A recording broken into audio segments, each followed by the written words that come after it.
Hello everyone, I'm Akriti Dave. And I am Aditi Kinkhabwala. We are from New LG Institute of Engineering and Technology. We will be discussing about the physics subject that is offered in first year in GTU. So basically this subject is core engineering subject that is offered to science background students.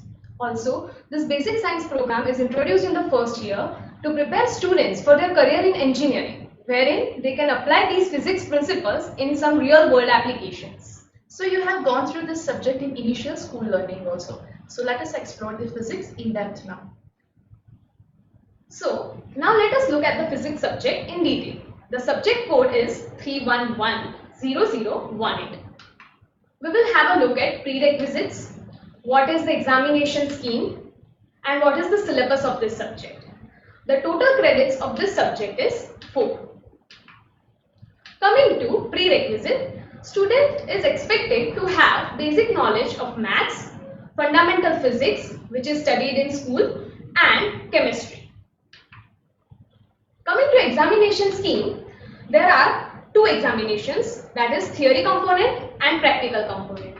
In theory component, there will be written examination which would be again divided into two parts, that is mid-semester examination, that is of 30 marks, which is written examination conducted by institute.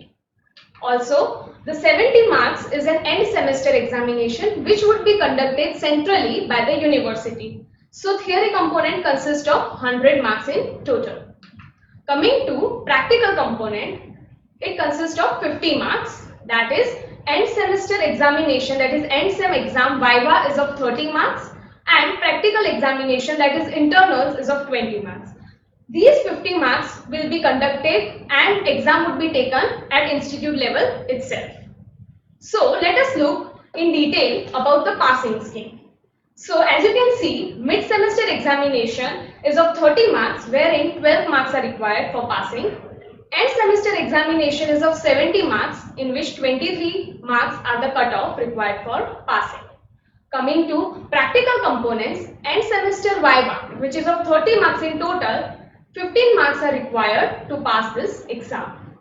Coming lastly to the internal practical, out of 20, 10 is the cutoff for the practical examination. So this total scheme is of total 150 marks, out of which 70 marks is given by university at the central level and 30 plus 30 plus 20, that is total 80 marks is given by institute. Coming to the grading system.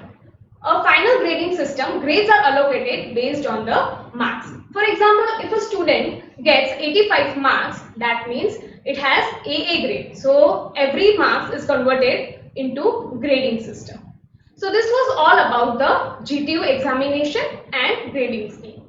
Let us now look at the contents of the physics syllabus. So there are total 5 units.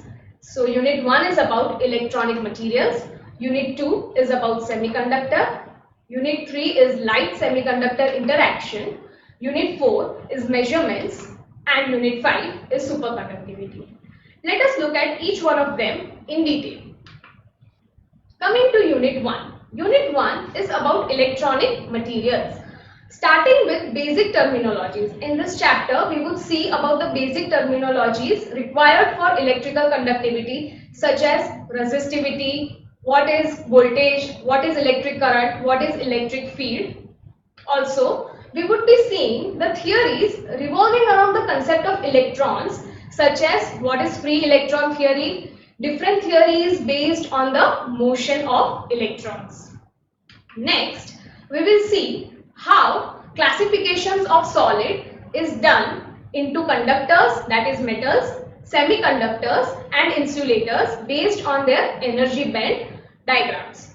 Also, a brief look at the concept of phonons will be discussed in this chapter. So after unit 1, now we will focus on unit 2. So your unit 2 is about the semiconductors. So basically the materials are of 3 kinds and those are conductors, semiconductors and insulators. So we will be focusing on semiconductors more in this unit. So semiconductors are actually classified in 2 categories and those are pure semiconductors and impure semiconductors, which are known as intrinsic as well as the extrinsic semiconductors. So extrinsic semiconductors are further classified in 2 types and those are P-type and N-type. So we will be dealing with the PN junction diode also in this unit. The next content in this unit is regarding the carrier generation and recombination. So we will be dealing with all the phenomena of electron movement in this unit. So we have seen what are semiconductors in Unit 2. Now, in Unit 3, let us see about light semiconductor interactions. That is, what processes takes place when light, such as artificial light or natural light, interacts with semiconductor.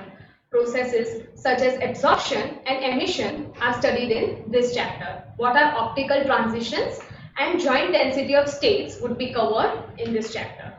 Next, we will see what is photovoltaic effect. That is how electrical energy is generated from when sunlight interacts with a semiconductor.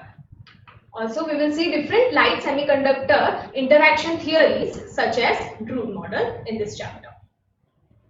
So after analyzing about the semiconductors and light semiconductors interaction, your unit 4 is about the measurements. So measurement basically means measuring the things. So in physics, measurement deals with IV characteristic measurement, measuring the conductivity, also measuring the resistivity. So in this, various tools and techniques are used, such as 4-point method, hot point method, and also we will be dealing with the Van de Graaff method as well as the ultraviolet spectroscopy method. So that is all about the measurement unit.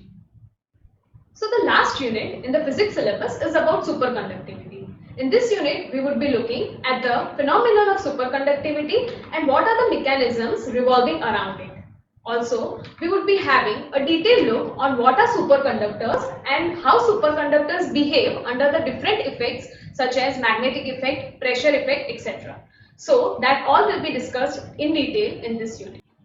So after understanding the syllabus content, now let us focus how physics is actually used in real world. So what are the major applications of this? So basically physics is covering matters, effects, properties, principles and laws. It's a combination of these 5 elements. So in physics, the major phenomena which are covered are sound wave, energy, motion, light and heat. So physics is revolving around all these aspects. So now let us see some more example in which physics can be utilized more.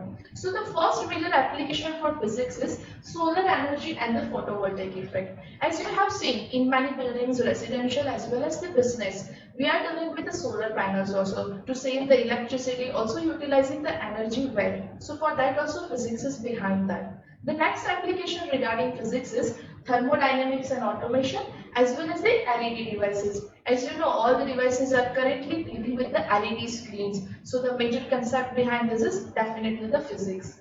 Now let us focus on the next application, which are power sources as well as the smart technologies. In all the technologies, we are dealing with the batteries. So the PN junction as well as the anode cathode characteristics are actually covered in physics regarding here also.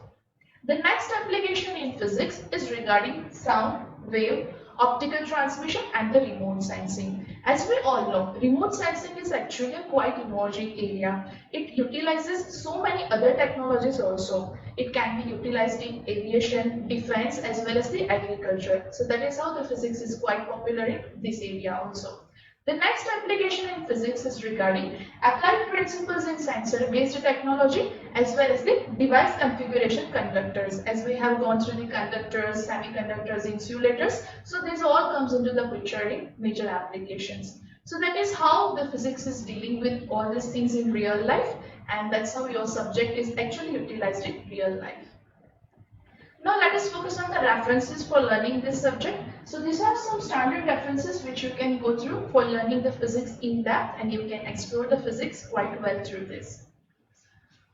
So this was all about your physics subject syllabus. From now onwards, we would be covering your physics lecture series. So one common question arises after analyzing the content of the physics is that what is the difference between the physics which you have learned in school level and which you will be going through in the undergraduate study? So one common difference is that in school you were dealing with the fundamental theoretical part, but in undergraduate study you will be dealing with the application of physics. So that is how the physics subject is designed. So thank you so much. Until then, keep exploring the emerging technologies.